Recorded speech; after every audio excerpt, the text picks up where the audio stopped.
Sidang dugaan korupsi yang menjerat mantan Wakil Menteri Ketenagakerjaan Immanuel Ebenezer atau yang akrab disapa dengan Noel memunculkan pernyataan kontroversial di depan awak media. Usai menjalani sidang tuntutan di Pengadilan Tindak Pidana Korupsi atau Tipikor pada Pengadilan Negeri Jakarta Pusat, Senin 18 Mei, Noel mengaku sangat menyesal karena tidak melakukan korupsi dalam jumlah yang lebih besar lagi. Pernyataan itu disampaikan Noel setelah jaksa penuntut umum menuntut dirinya dengan pidana penjara selama 5 tahun dalam perkara dugaan pemerasan pengurusan sertifikat keselamatan dan kesehatan kerja atau K3 di lingkungan Kementerian Ketenagakerjaan. Menjatuhkan pidana terhadap terdakwa Immanuel Ebenezer Gerungan berupa pidana penjara selama 5 tahun. 3. Menjatuhkan pidana denda terhadap terdakwa Immanuel Ebenezer Gerungan oleh karena itu dengan pidana denda sejumlah Rp250 juta yang harus dibayar dalam jangka waktu 1 bulan dan dapat diperpanjang untuk selama 1 bulan sejak putusan berkekuatan hukum tetap. 4. Ditetapkan jika pidana denda tidak dibayar dalam jangka waktu yang telah ditentukan, kekayaan atau pendapatan terpidana dapat disita dan dilelang untuk melunasi pidana denda yang tidak dibayar. 5. Dalam hal hasil penyitaan dan pelelangan kekayaan atau pendapatan tidak cukup atau tidak memungkinkan untuk dilaksanakan, pidana denda yang tidak dibayar tersebut diganti dengan pidana penjara selama 90 hari.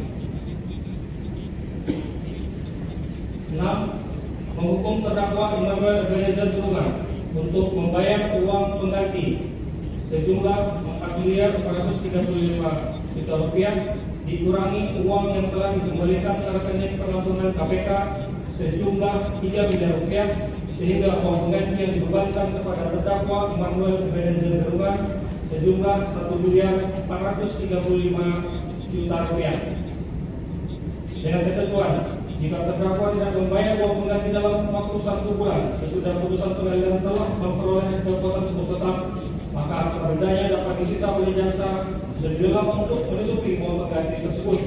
Jika tidak mencukupi, dipidana penjara selama 2 tahun. Dalam sidang itu, jaksa menuntut Noel dengan hukuman penjara 5 tahun dan denda sebesar 250 juta subsidi 90 hari kurungan. Selain itu, Noel juga dituntut membayar uang pengganti senilai 4,43 miliar subsidi 2 tahun penjara apabila tidak mampu membayarnya. Jaksa menilai Noel terbukti terlibat dalam praktek pemerasan terhadap para pemohon sertifikasi maupun lisensi K3 selama menjabat di lingkungan Kementerian Ketenagakerjaan untuk periode 2024 hingga 2025. Dan total uang yang diduga diperoleh dari praktek tersebut mencapai 6,52 miliar rupiah. Yang korupsi 75M hanya 6 tahun. Saya yang dianggap 3M 5 tahun. Kalau gitu menyesal nggak? Saya menyesal lah. Mending yang korupsi sebanyak-banyaknya, cuma beda setahun dengan yang rendah.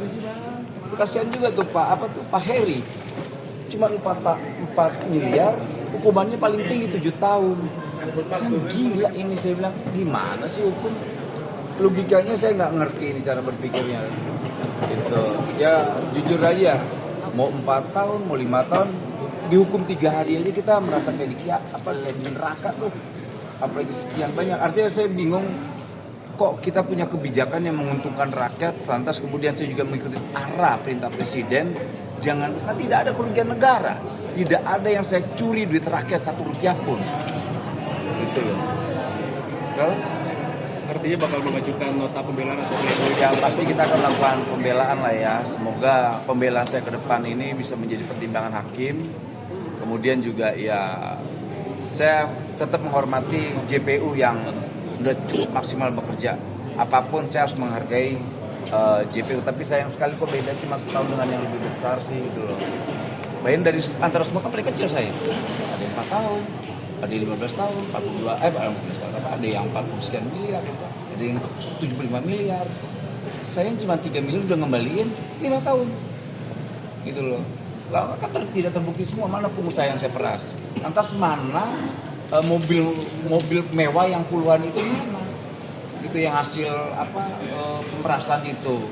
Kemudian yang minta jatah nggak terbukti. Artinya ya KPK ke depan harus satu tobat nasuha lah. Jangan suka memframing, bikin orkestrasi stigma. Ini jadi kayak begini. Jika ada pejabat yang berpihak kepada rakyat, stigma aja mereka. OTT selesai tuh, kelar tuh masa depannya tuh. Saat pledoi apa yang dipersiapkan Pak? Ya pasti kebijakan-kebijakan saya yang selama ini langsung mengena ke rakyat. Pertama soal praktek penanaman ijazah. Sampai detik ini praktek kejahatan ini masih berjalan. Kok KPK diam sih? Kemudian outsourcing yang memeras tenaga buruh juga. Kok KPK diam ya? Kemudian magang-magang, tenaga magang yang manipulatif tuh pengusaha-pengusaha itu untuk menghindar bayaran UMR, mereka hanya menggaji setengah. Lantas itu bertahun-tahun tenaga kontraknya, itu kok nggak ditindak? Nah KPK pakai otak gitu. Salam buat Dewas dan juga salam buat pimpinan KPK, pakai otak bilang. Ya, terima kasih ya. Jangan lupa subscribe ya.